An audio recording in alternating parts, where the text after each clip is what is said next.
ہمارا اور پہلی ساری اقوام میں فرق یہ ہے،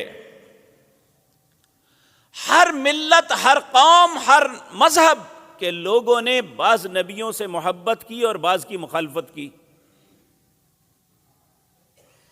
بنی اسرائیل ہیں، ان کے اندر 3000 نبی تھے، انہوں نے بعض نبیوں کو قتل تک کیا، بعض کو اذیتیں دی۔ ان میں سیدنا عیسیٰ علیہ السلام بھی ہے، انہوں نے انہیں صلیب پہ چڑھانے کی کوشش کی، رفع اللہ نے اٹھا لیا۔ ان لوگوں نے سیدنا یحییٰ علیہ السلام کو قتل کیا۔ اسی طرح عیسائی جو ہیں، حالانکہ ان کے نبی سیدنا عیسیٰ علیہ السلام نے بنی اسرائیل میں یہ واضح طور پہ اعلان کیا تھا، جس کا تذکرہ قرآن کریم 28واں